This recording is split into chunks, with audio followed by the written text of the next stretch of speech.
Wa alaikum salam. Kwema kabisa? Namshukuru Mungu, ni salama. Sawa, nafurahi kuweza kupata nafasi hii ya kuweza kuzungumza na wewe. Mara kadhaa nimekuwa kila ninapokuwa na kutafuta na kukosa. Nikija hapa kwenye kambi hii upo, nikija kwenye kambi hii upo. Lakini leo alhamdulillah walau nimekuona kwenye kambi hii ya Hassan Kazoa. Kwanza ningetamani nifahamu kwa hiki ambacho kimefanyika leo. Furaha yako ni ipi hasa? Nimefurahi sana kiukweli. Unajua huu ni mwezi wa Ramadhani.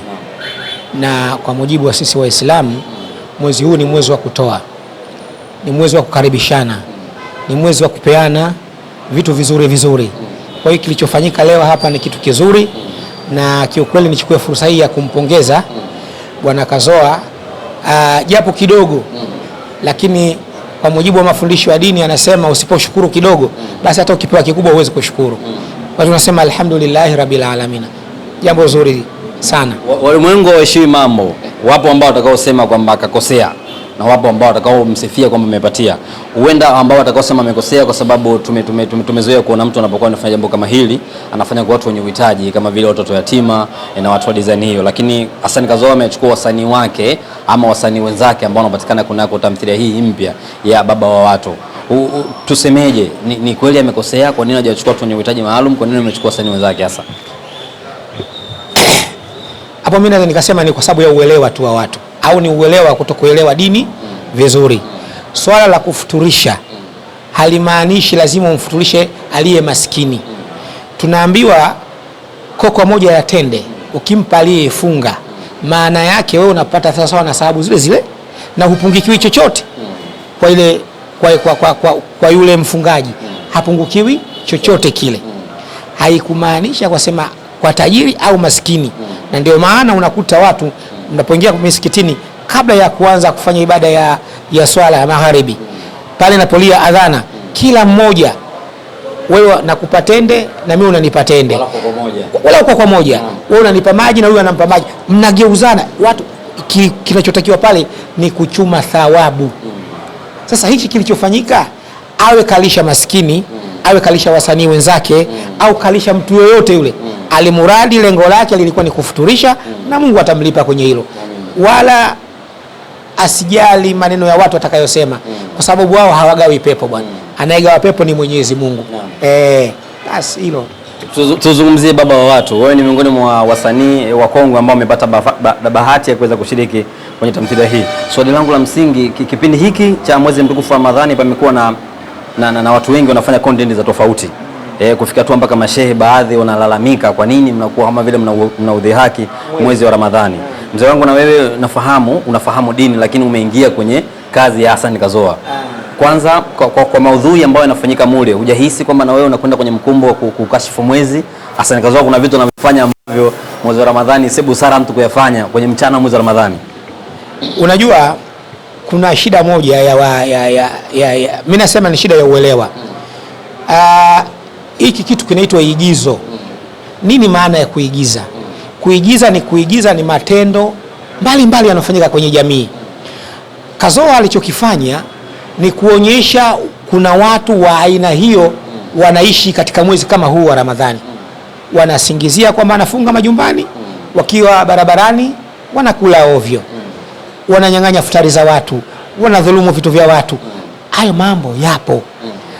Kwa maana ya kuigiza, tunachokifanya sisi ni kuelekeza kwamba hayo mnafanya sio sahihi, lakini kwa mujibu wa taaluma ya kuigiza ilivyo, unatakiwa uanze mwanzo wa story mpaka mwisho wa story, ndio utakuja kuona mwisho unamalizwaje.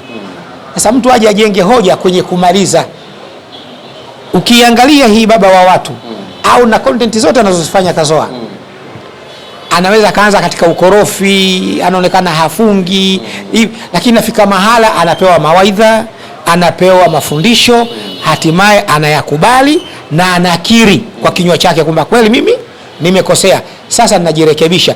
Naanza hii Ramadhani 2-3 za mwisho zilizosalia najirekebisha, na nikijaliwa uhai na salama, Ramadhani ijayo nitaanza mwanzo. Ndio tunapomalizia. Kwa maana hiyo watu kwanza watambue hili ni igizo. Unapoigiza maana yake unaonyesha matukio ya watu yanayofanywa kila siku duniani.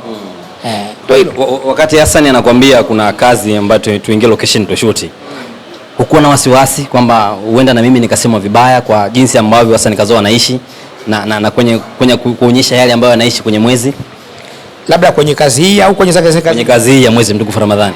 Mimi kwanza nikwambie kitu kimoja. Hassan tushafanya kazi nyingi. Hii labda ni kazi kama ya 3 au ya 4 tunafanya kazi. Tena tunafanya kazi katika kipindi hiki cha mwezi mtukufu wa Ramadhani.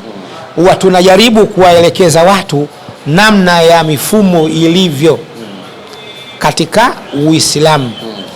Tunakubali labda katika kuonyesha pale kuna kasoro zinaonekana labda kama haziwapendezi watu, lakini bado unasisitiza tuangalie mwisho wa story ikoje. Ina maana hata hii aliponiita bwana mzee, tunataka kufanya tena kitu kingine kama kile tulichofanya nyuma, sikuwa na mashaka naye by the way, kwa sababu tayari tulishafanya Kazoa ndani ya imani namba 1, Kazoa ndani ya imani namba 2, nadhani na Kazoa ndani ya imani namba 3. Zote tulikuwa tukifanya mwezi mtukufu wa Ramadhani na tulikuwa tunaonyesha mapungufu tofauti, na kama mtu anafuatilia akianza kuangalia Kazoa ndani ya imani ya namba 1, namba 2 na hiyo namba 3, atakuta kila tunapokuja mwezi huu huwa tunakuja na maudhui tofauti. Inawezekana yakafana na jina, lakini maudhui yanatofautiana. Mfano, Kazoa namba 1 mimi alinichukua nikacheza kama mkwewe, nikawa na binti yangu, akawa amenichukua niende nikafutari yaani nifunge na kufutari kwao. Pale Kazoa alionyesha chuki, akawa na mlaumu mkewe, kwa nini kanichukua mimi naishi pale. Tulikuwa tunatoa funzo watu waone kuna watu wa aina hiyo kwamba wanapenda kudhalilisha wakwe zao, lakini mwisho wa siku akaja akaungama na akaelewa. Kazoa ndani ya imani namba 2 tukabadilisha maudhui. Mimi nikawa na nyumba yangu na mji wangu na mke wangu, nikaambia watoto wangu Ramadhani hii njooni mfunge, ikiwemo yeye na mke wake ambaye ndio binti yangu mimi. Akawa anafanya visa akiwa nyumbani kwangu. Sasa tukawaonyesha namna hiyo, lakini mwisho wa siku tukampa mafunzo akaelewa. Kwa hiyo na hata hii ukiangalia kutoka namba 1 mpaka itakapoishia mtu atapata kitu, kwa sababu nimeshiriki kuanzia siku ya kwanza mpaka tunamaliza kazi. Nimeangalia karibu sini zote wakati zinarekodiwa moja baada ya nyingine. Sikuona kama kuna kasoro ya kuweza kama tuna uchafua Uislamu, tuna ukashifu Uislamu. Hapana, tulichokiona ni kwamba tunatoa mafunzo kwa watu wa aina ya Kazoa ambao wana tabia ambazo sio sahihi, lakini mwisho wa siku mtu anakubali, anakuja shekhe, anampa maneno mazuri na anayakubali na anaomba radhi, tunasameheana, maisha yanaendelea. Ndio tunavyofundisha. Sawa, wito wako ni upi sasa kwa vijana ama watu ambao wapo mitandaoni humo, kila kukicha wanafanya content ambazo asilimia kubwa kama vile wanaukosea mwezi mtukufu Ramadhani, kuanzia kwa Kazoa au watu ambao wanafanya vitendo kama Kazoa na wale ambao wanafanya content ambao ni content creator kwenye 1 na 2 kuweza kukashifu mwezi mtukufu? Kwanza mimi niseme jambo moja, kama kuna mtu anakashifu sio mwezi mtukufu Ramadhani tu au sio dini ya Uislamu tu, dini yoyote, dini zinapaswa ziheshimiwe kabisa, kwa sababu hizi ni dini. Na unajua mambo ya imani, ukiingia kwenye imani ya mtu ukimchokoza, huo ni ugomvi. Mtu mwache aabudu anachokiamini. Na waasa vijana wanapofanya content wajaribu kutafuta sosi.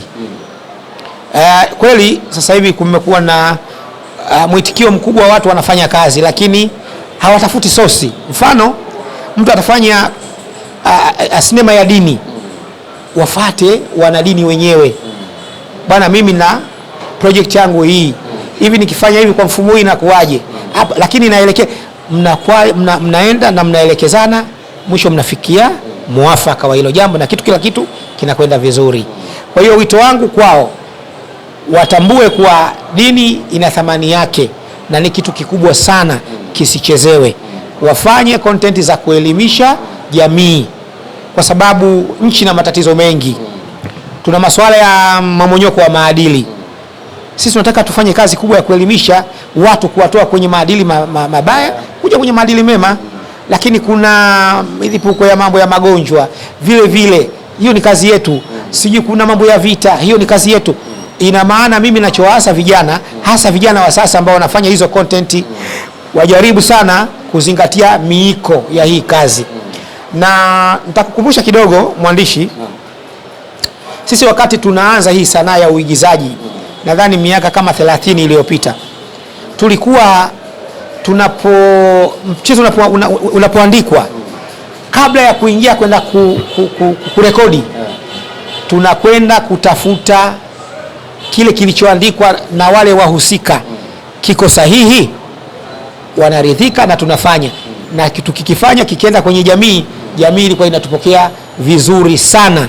Kama mtu anaweza akakumbuka michezo yetu yote ya zamani ambayo ilikuwa narushwa na kituo nadhani ya ITV, utaona tulivyokuwa tukifanya, lakini tulikuwa tunakaa chini tunafanya kazi kwa ustadi mkubwa na kujua hiki tunachokipeleka kwa jamii kitakuwa ni kitu kikubwa na kitapokelewa. Kwa hiyo lazima tutengeneze watu wakipokee kwa vizuri, wasikipokee kwa tofauti. Mzee, mimi nashukuru sana kwa muda wako, ila naomba mara nyingine ninapokuwa nimepata wasaa kuzungumza nikikuomba usinikatalie, maana leo tumeongea juu tu. Una vingi vya kuzungumza. Nashukuru. Asante sana. Asante sana.